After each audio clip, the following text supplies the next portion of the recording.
Bonjour à tous.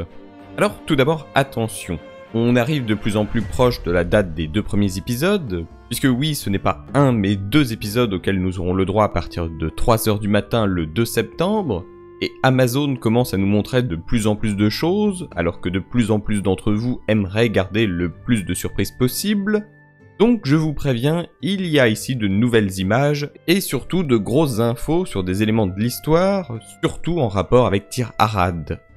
Bon du coup, on y va, et honnêtement, qui l'aurait cru?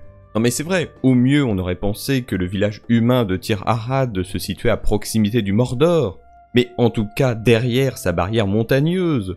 Mais au final, que nenni ma bonne dame, il est clairement en plein cœur des futures terres de Sauron. Enfin, en plein cœur, non, pas vraiment. Il se situe ici, donc quand même bien en bordure de montagne. D'ailleurs, en début de vidéo, on peut apercevoir l'emplacement du village, mais aussi probablement de la tour qui aurait pour nom Ost Tiris. On peut d'ailleurs l'apercevoir surplombant le village sur ce plan. Maintenant que l'on sait qu'il est presque obligatoire de passer par le village pour atteindre la tour, je suis encore plus convaincu du déroulé de l'histoire que j'avais pu vous exposer. C'est-à-dire que les orques attaqueront d'abord le village, puis se dirigeront vers la tour. Il y a également un troisième nom juste au-dessus, et je ne sais absolument pas à quoi cela pourrait correspondre. Pour rappel, les humains de Tir Arad sont sous surveillance elfique, puisqu'ils sont les descendants des hommes ayant choisi de trahir les elfes lors des grandes guerres du Premier Âge. Ou en tout cas, comme l'explique l'actrice de Bronwyn, les humains s'étant rangés aux côtés des forces du mal. Cet élément ne sera pas anodin puisque c'est clairement ce que reproche l'un des amis de Théo à Arondir lors de cette scène. On comprend que la jeune génération, qui bien évidemment n'a jamais connu cette période de traîtrise, se sente de plus en plus persécutée par cette surveillance constante, face à des elfes immortels qui, eux, ont probablement subi personnellement les dégâts de ce coup bas. Alors, contrairement à ce qu'on aurait pu penser, Arondir n'est pas tout seul.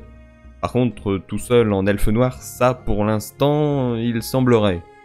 Reste à savoir si cet elfe que l'on voit ici est le même que celui qui l'accompagne là. En tout cas, nous avons enfin trouvé quel rôle joue l'acteur Simon Merrills, puisque clairement c'est lui, et j'avais déjà pu vous dire qu'il jouerait un elfe. Donc, comme on sait depuis quelques jours que Círdan le charpentier et navigateur elfe n'arrivera qu'en saison 2, et que l'acteur n'a clairement pas encore été casté, cela signifie aussi que Simon ne jouerait pas non plus Sauron, ou alors un Sauron qui se cache parmi les elfes, mais bon. Le village, construit entièrement et dont on avait eu le droit à une vue aérienne il y a longtemps de cela et dont j'avais pu vous parler dans un point rumeur, est honnêtement magnifique. Tout fait très réaliste et vivant. Par contre, Théo s'appelle bien juste Théo. Ça ne semble pas être un diminutif. Et oui, ça fait un peu le prénom perdu au milieu de tous les autres. Mais bon, on avait bien eu Sébastien le hérisson dans le Hobbit alors. Sébastien. Pour en revenir sur la localisation, cela signifie que ce que j'avais avancé dans l'une de mes analyses était exact. Ce que l'on voyait là et que l'on revoit à plusieurs moments est bien la montagne du destin. On l'aperçoit même sur la carte furtivement. Connaissant maintenant la proximité entre le village et la montagne, j'en viens à me demander si l'explosion qui souffle Tir Arad ne pourrait pas être la montagne se réveillant. Enfin, je veux dire, vous imaginez voir le sommet de Orodruin exploser pour libérer ne serait-ce qu'un peu de lave?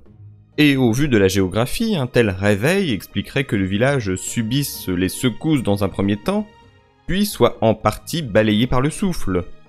D'un sens, cela explique les tons rouges dans ces scènes et surtout toute la cendre ambiante, sachant en plus que le village est suffisamment loin pour ne pas être atteint par la lave.